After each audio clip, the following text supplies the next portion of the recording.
नमस्कार दोस्तों, मैं हूं विवेक और आप सभी का स्वागत करता हूं विवेक मैथ्स यूट्यूब चैनल पे।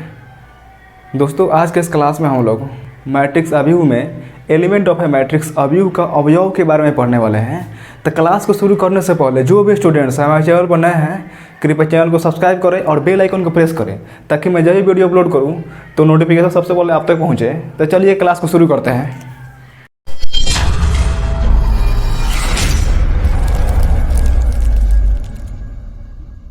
टॉपिक है एलिमेंट ऑफ ए मैट्रिक्स, अवयव का अवयव क्या होता है। तो देखिए, हम समझते हैं कि अवयव का अवयव क्या होता है, इसे कैसे हम लोग फाइंड करते हैं या कैसे देखते हैं किसी अवयव में अवयव का अवयव।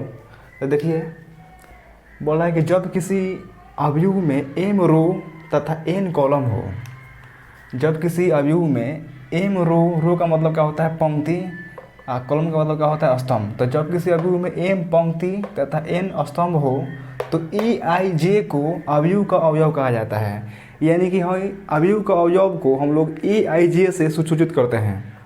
क्या करते हैं कि अवयव के अवयव को हम लोग e i j से सूचित करते हैं। जैसे कि ये कोई अवयव दिया है जिसके अंदर e i j m into n order क्या है, ये अवयव है जिसमें a क्या है, ये अवयव को बताता है और i पंक्ति को बताता है और j क्या बताता है, स्तंभ को बताता है।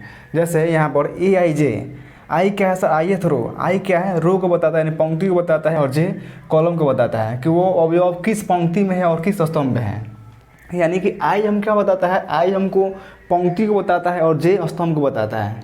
जैसे यहाँ पर दिया है A11 का मतलब क्या होता है कि पहला रो, पहले क्या होता है, पहले रो तो बाद में कॉलम, क्या होता है, पहले रो और बाद में कॉलम। तो A11 का मतलब क्या होता है कि पहला रो और पहला कॉलम। A12 का मतलब क्या होता है कि दूसरा रो, पहले क्या होता है, रो होता है, मैंने पहले पंक्ति होता है, पहले पंक्ति होता है और बाद में स्तंभ होता है।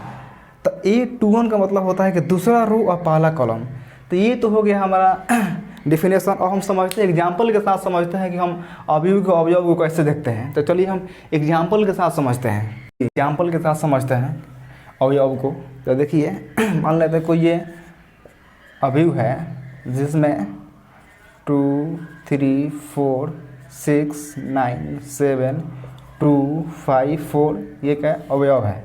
तो हम आपसे पूछें कि A11 इसमें कौन सा है, A11 क्या है।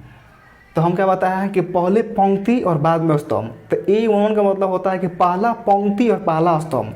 तो पहला पंक्ति कौन सा है सर, ये है हमारा, ये है पहला पंक्ति, ये R1 है और ये R2 है और ये R3 है। और ये क्या होता है, ये C1 होता है, कॉलम होता है, ये C2 होता है, C3 होता है। ये 3 इंटू 3 ऑर्डर क्या है, मैट्रिक्स है। तो ये क्या पूछ रहा है कि A11 क्या है, कि यानी कि पहला पंक्ति और पहला स्तंभ। तो पहला पंक्ति ये हो गया और पहला स्तंभ ये हो गया, यानी कि A11 हमारा 2 हो जाएगा।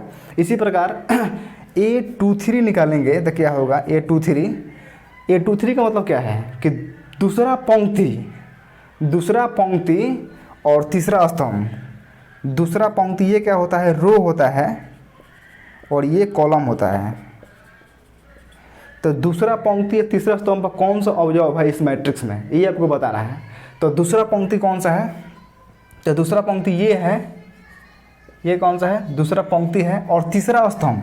तो तीसरा स्तंभ यहाँ से आएंगे तो ये हो, यानी कि हमारा 7 हो रहा है। तो A23 का मान कितना है, 7 हो जाएगा। इसी प्रकार आपसे A33 पूछेगा तो क्या होगा, A33 का मतलब क्या होगा कि तीसरा पंक्ति और तीसरा स्तंभ। तो तीसरा पंक्ति कौन सा है, ये है R3। तीसरा पंक्ति और तीसरा स्तंभ में कौन सा रहा है, तो ये 4 पड़ रहा है। तो कितना हो जाएगा, 4 हो जाएगा। इसी प्रकार हम फाइंड कर सकते हैं अवयव। तो यही है हमारा अवयव का अवयव देखने का तरीका। और क्या होता है आई और क्या होता है पंक्ति। तो आई को क्या बोलते हैं हम, आई को बोलते हैं पंक्ति और जे को क्या बोलते हैं, स्तंभ।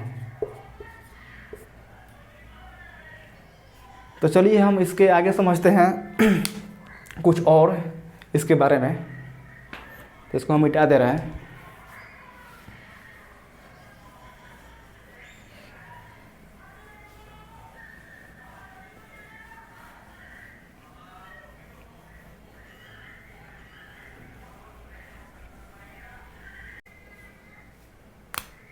देखिए नोट पॉइंट में क्या बोल रहा है एक नोट पॉइंट है कि एक्स वाई तल में कोई बिंदु है एक्स वाई हो तो इसे रो या कॉलम द्वारा निरूपित करते हैं। जैसे एक्स वाई कोई बिंदु दिया है, इसको अवयव के रूप में हम दो तरीक़ों से लिख सकते हैं, एक तो पंक्ति के रूप में और एक तो स्तंभ के रूप में। जैसे एग्जाम्पल के साथ समझते हैं, जैसे कोई बिंदु दिया है आपका 2, -3, ये कोई बिंदु दिया है और इसको अवयव के रूप में हम दो तरीके से लिख सकते हैं, एक तो पंक्ति के रूप में 2-3 या इसको स्तंभ के रूप में लिख सकते हैं 2-3।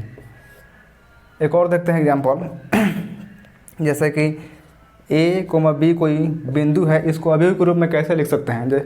तो इसको लिखने के दो तरीका है, एक तो पंक्ति के रूप में और एक स्तंभ के रूप में। वही नोट में बोल रहा है कि एक्स वाई तल में कोई बिंदु हुआ तो उसको हम दो तरीके से अवयव के रूप में लिख सकते हैं, एक तो पंक्ति के रूप में और एक स्तंभ के रूप में। तो इसको लिखेंगे तो एक तो पंक्ति के रूप में हो जाएगा A, B हो जाएगा, या इसको ऐसे भी लिख सकते हैं, यही बोल रहा है नोट पॉइंट में।